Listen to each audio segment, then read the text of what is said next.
मेरे सम्मानित निवेशकर्ता साथीगण, सर्वप्रथम मैं ये कामना करता हूँ, ईश्वर से प्रार्थना करता हूँ कि कोरोना महामारी के इस दूर से कठिन दौर में आपका जीवन पूर्णतः सुरक्षित रहे और आप सपरिवार स्वस्थ रहे। हमारा और आपका 43 वर्षों का लंबा साथ है। आपके साथ हमारे रिश्ते केवल व्यवसाय के ही नहीं है, बल्कि पारस्परिक विश्वास और भावनाओं के भी हैं। हमने आप निवेशकर्ता साथियों के हितों को हमेशा सर्वोच्च प्राथमिकता दी है। ये हमेशा चाहते रहें कि आपका देय भुगतान समय पर हो, जैसा कि हम करते भी रहे हैं। आपको किसी तरह की कठिनाई का सामना न करना पड़े, लेकिन पूरा सदाशयता के बावजूद कभी कभी हालात काबू से बाहर हो जाते हैं और हम कुछ नहीं कर पाते। मैंने दिसंबर 2020 में कहा था कि 31 मार्च 2021 तक हम विजयी होंगे, यानी अपनी व्यवस्थाओं को दुरुस्त कर देंगे, जिससे आप साथियों को पुनर्भुगतान करने की प्रक्रिया को तेज गति से आगे बढ़ा सकेंगे। लेकिन ऐसा नहीं हुआ। हम मानकर चल रहे थे कि कोरोना की पहली लहर का जो प्रभाव था वो समाप्त हो जाएगा और हमारी व्यावसायिक गतिविधियों फिर से रफ्तार पकड़ लेगी। अपने इस अनुमान के आधार पर हम अपने सारी व्यावसायिक योजनाएं इस तरह आगे बढ़ाई थी ताकि हम आप साथियों का भुगतान जल्दी से जल्दी कर सके, मगर यह संभव नहीं हुआ। और आज 31 मार्च के बाद मैं दोषी होने के कटघरे में खड़ा हूं, लेकिन मैं पूरी तरह सोच समझ कर कहना चाहता हूं कि मैं और संस्था का प्रबंधक इसके लिए जिम्मेदार नहीं है। हम दोषी नहीं हैं, हमसे कतई कोई गलती नहीं हुई है। आप इस बात को जरूर समझेंगे और मानेंगे जब आप मेरे सभी बातों को सुन लेंगे। दरअसल हम ये अनुमान नहीं लगा सके, हम नहीं, दुनिया भर में कोई भी अनुमान नहीं लगा सका कि कोरोना महामारी की दूसरी लहर इतनी भयावह होगी और हमारी सारी योजनाओं को बुरी तरह से ध्वस्त कर देगी। दूसरी मार अमेरिका में करीब नवंबर 2020 से शुरू हुई।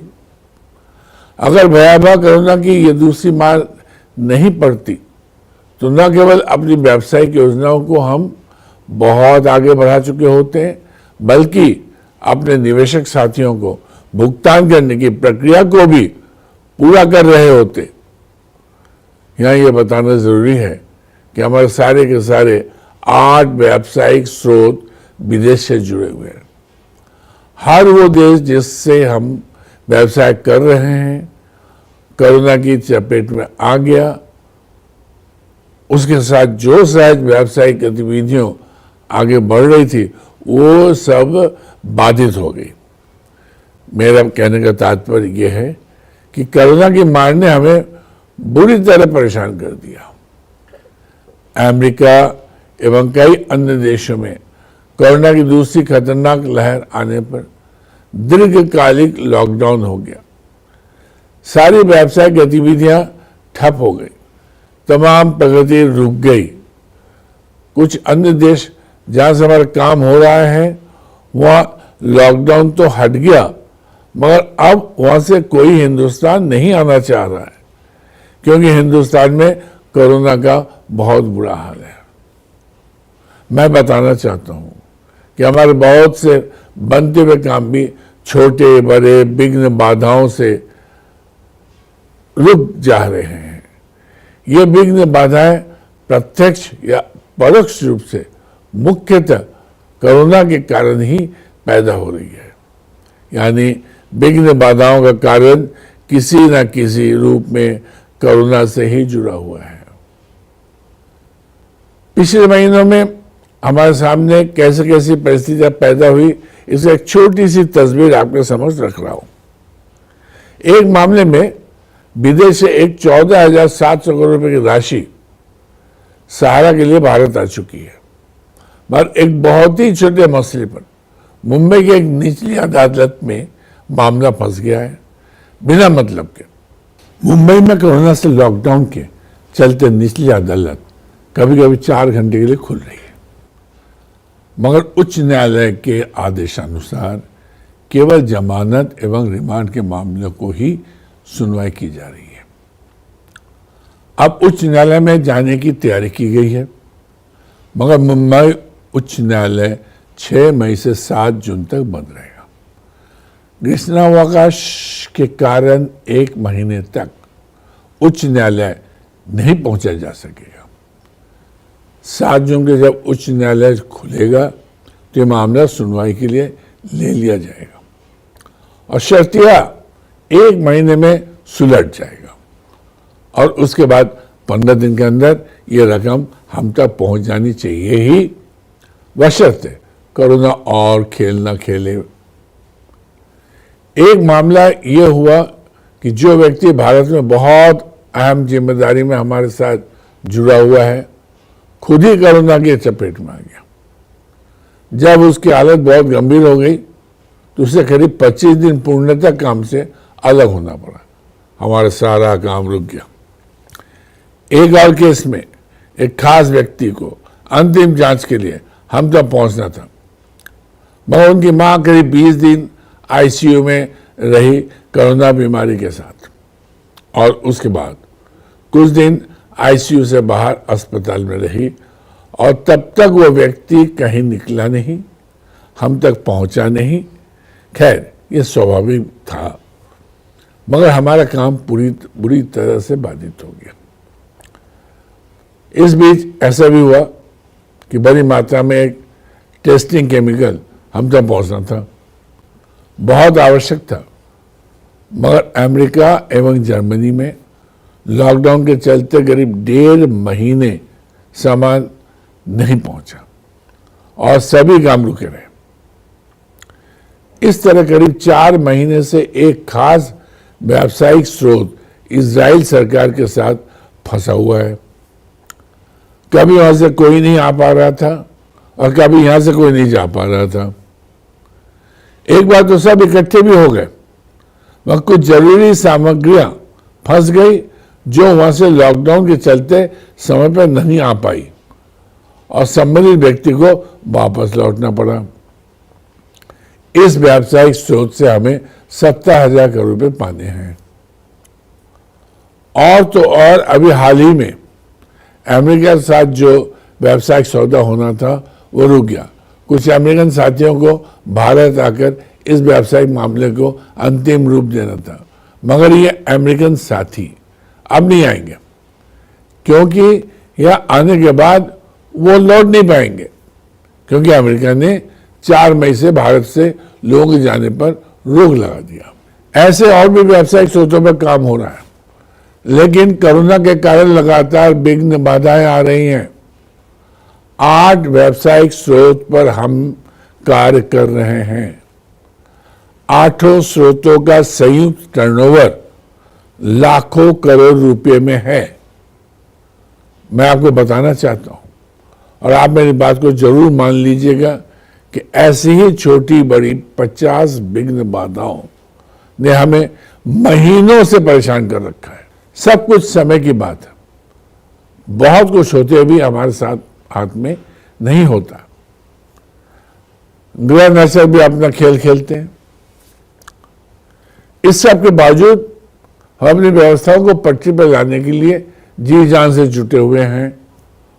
वर्तमान में सारी बाधा विघ्न एवं सारी परिस्थितियों को देखते हुए तथा व्यावसायिक कारोबार प्रगति को देखते हुए मैं अपने पुराने अनुभव के आधार पर आश्वस्त होकर, निश्चिंत होकर कह रहा हूं कि स्थितियां सकारात्मक दिशा लेगी और ज्यादा से ज्यादा जुलाई, अगस्त, सितंबर के अंदर ही अधिक से अधिक विलंबित भुगतान ब्याज के साथ हो जाएंगे। परंतु इस निश्चिंतता के साथ कि कोरोना दुनिया में, खासकर अमेरिका, भारतवर्ष में और कुछ देशों में फिर से विकराल रूप न धारण करें। आप सभी की शुभकामनाएं एवं ऊपर वाले के आशीर्वाद रहा तो जुलाई, अगस्त, सितंबर के अंतर्गत 100% विलंबित भुगतान हो सकता है। आप मेरे इस विश्वास को हमेशा याद करेंगे कि हम विलंबित ब्याज सहित शीघ्र ही भुगतान करेंगे। आपने बहुत तकलीफ उठाई है और अभी भी बहुत तकलीफ में है। मार्च तक तकलीफ दूर हो जानी चाहिए थी, मगर नहीं हुई। मगर दोष किसी का नहीं है। मुख्यतः कोरोना की अप्रत्याशित परिस्थिति ने हमें परेशान कर रखा है। सारे भुगतान ब्याज के साथ हमें ही करने हैं। हम कटिबद्ध हैं और इस बात में कोई शक शुबा नहीं है। मुझसे एक प्रश्न बहुत पूछा जा रहा है कि सारा सेबी अकाउंट में करीब रुपया 24,000 करोड़ जमा है, उसका क्या हो रहा है? जबकि सेबी पिछले 8 वर्षों में केवल 107 करोड़ का ही भुगतान कर सका है। यहां यह भी कहना है कि सेबी के द्वारा 4 बार पूरे भारतवर्ष के 150 अखबारों में इश्तिहार देकर लोगों से अपने भुगतान की मांग करने हेतु आग्रह किया गया, जिसके सापेक्ष मात्र 107 करोड़ का ही भुगतान कर पाया। और माननीय सुप्रीम कोर्ट के निर्देश की अनदेखी कर सेबी द्वारा बिना सत्यापन कार्य पूरा किए, बिना अंतिम इश्तिहार दिनांक 26/3/2018 के द्वारा निवेशकों को यह अंतिम मौका दिया गया कि जो निवेशक अपना आवेदन दिनांक 2/7/18 तक सेबी को करेंगे, उन्हीं का भुगतान सेबी करेगा। आखिर ये भुगतान सारे के द्वारा पूर्व में ही किया जा चुका है ना, अतः ये डबल पेमेंट का मामला है।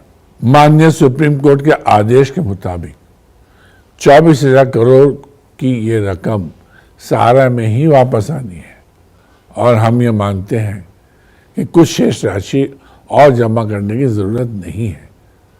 कारण जब आवेदन प्रोसेस ही नहीं होंगे तो फिर पैसों की जरूरत नहीं हो सकती है। लेकिन ये दुर्भाग्यपूर्ण स्थिति है कि पिछले 14 महीने से हमें माननीय सुप्रीम कोर्ट में कोई तारीख ही नहीं मिली, जबकि हमारे काफी सारे एप्लीकेशन फंड डिमांड के साथ लंबित है। यहां भी तारीख ना मिलने का मुख्य कारण कोरोना ही है। आप सभी को यह भी अवगत कराना है कि संस्था के पास देनदारी के सापेक्ष 3 गुना परिसंपत्तियां है और आमतौर पर यह भी सुनने में आता है कि लोग कहते हैं कि इतनी संपत्तियां हैं तो इन्हें बेचकर रुपया क्यों नहीं उठाया जा रहा है। इसके संबंध में स्पष्ट करना है कि हमारी संपत्तियां बड़े आकार की है, जिसकी वजह से इसकी सही और बड़ा खरीदार नहीं मिल रहा है, खासकर कोरोना के वित्तीय परिस्थिति की वजह से। यदि मिल भी रहा है तो भुगतान को 2-3 साल में करने की शर्तों के साथ हमारी संपत्तियों को 1/4 1/3 दाम में खरीदना चाह रहा है। व्यावसायिक कुशलता तो यही कहती है कि जो हमारी संपत्तियां हैं उसे डेवलप करके टुकड़े टुकड़े में बेचा जाए तो उसमें अपनी प्रॉपर्टी का एप्रिशिएटेड वैल्यू मिलता है। और रियल एस्टेट में, जमीनों में इसलिए पैसा लगाया जाता है कि उस जमीन का डेवलपमेंट कर उसे प्लाटिंग अथवा कंस्ट्रक्शन कर अलग अलग व्यक्तियों को बेचा जाए, जिससे ज्यादा से ज्यादा मुनाफा कमाया जा सके। जैसे एम्बी वैली में करीब 10,000 एकड़ जमीन है। यदि इसे हम डेवलप करते हुए घर बनाकर बेचा जाता है तो उससे जमीन के दाम के सापेक्ष सिर्फ मुनाफा ही 4 गुना से अधिक प्राप्त होगा। यहाँ यह भी बताना जरूरी है कि अगर इतने सस्ते में अपनी संपत्तियों को बेच देंगे तो निकट भविष्य में अपनी देनदारियों का भुगतान पूरे तौर पर नहीं हो पाएंगे।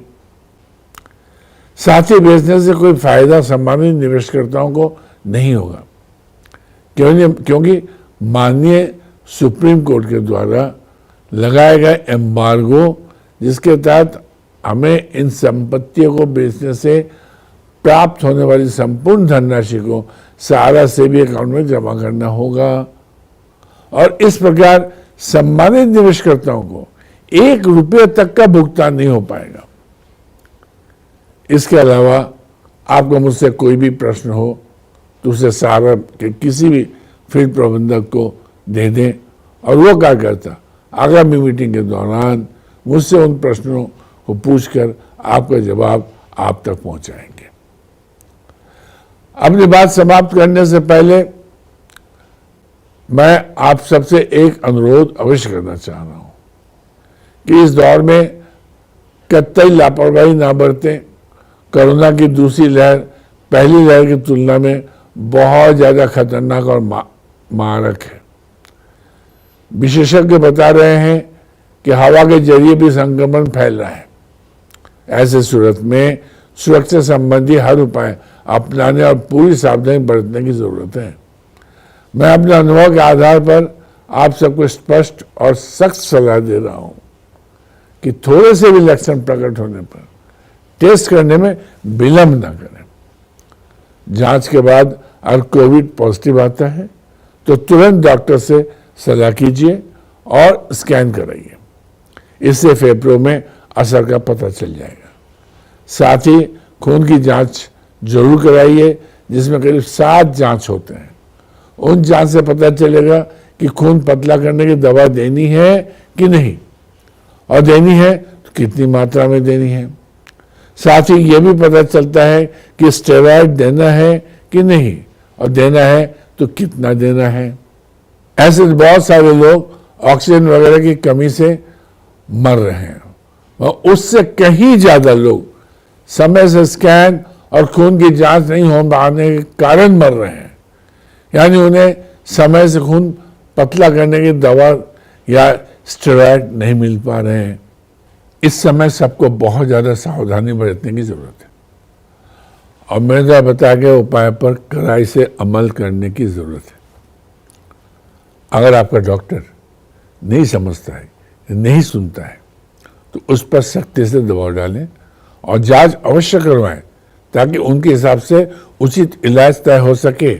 मैं ऊपर वाले से करवत प्रार्थना करता हूं कि आप सभी साथीगण कोरोना के मार से बचे रहें और सकुशल बने रहें।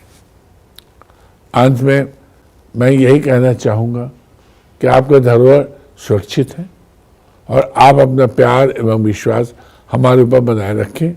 हम शीघ्र ही इन स्थितियों से उबर जाएंगे।